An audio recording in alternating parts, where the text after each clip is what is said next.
네, 인터뷰 금지령 중에도 용기를 내 뉴스룸과 인터뷰한 일선 경찰관. 우리 사회에 묵직한 메시지를 던졌습니다. 경찰은 국민들한테 칭찬받고 사랑받는 조직이 되고 싶습니다. 장관 한 명한테 사랑받아가지고 출세하고 싶지 않습니다. 네, 그러면서 영과 1987도 언급했죠. 당시 광장에서 번져나간 민주화 열망은 군부 독재에 부역한 경찰이 촉발시켰습니다. 그런데 경찰국 신설로 30여 년 전으로 돌아가는 게 아니냐는 의문이 있습니다. JTBC는 1980년대 말 경찰 개혁을 논의한 대통령 직속기구의 권고안을 언론 최초로 공개합니다. 경찰이 내무부 장관의 직접 지휘를 받아 중립성에 문제가 있다는 내용입니다.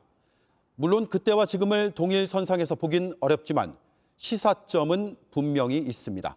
김필중 기자가 취재했습니다. 1988년 5월 보도된 신문 기사입니다. 행정개혁이 발족이란 제목의 기사에서 경찰 중립 논의를 다뤘습니다.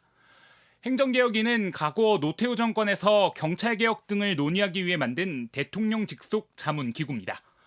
전직 국무총리와 교수 등 각계 인사 20명으로 구성됐는데 최종 권고안을 작성한 뒤 입법까지를 목표로 운영됐습니다.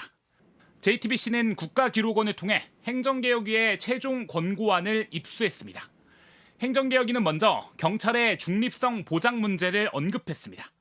그동안 경찰 행정은 국민의 기본권 보장이 철저하지 못했다며 경찰 민주화와 중립성에 대한 요구가 제기되고 있다고 지적합니다. 당시엔 1987년 박종철 고문치사 사건과 이한열 여사 사망 등으로 경찰개혁의 목소리가 커진 상황이었습니다. 개혁위는 경찰이 내무부 장관의 직접적인 지휘하에 있어 선거 등의 영향력을 행사할 소지가 있다며 경찰 중립성 보장을 위한 제도적 장치가 미흡하다고 했습니다.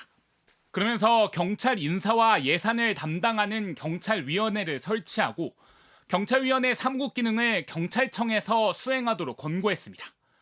경찰 개혁과 독립 방안을 담은 개혁위의 권고안은 실현됐습니다.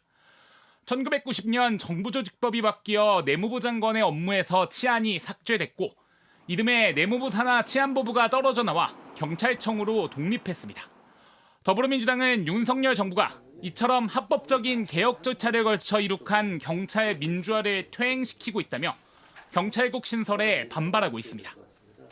다시 당시의 군부 독재 시절처럼 정권의 통제, 즉 윤석열 검찰공화국 통제 하에 두려는 다분히 위헌적이고 그리고 역사 퇴행적인 행위다. JTBC 김필주입니다.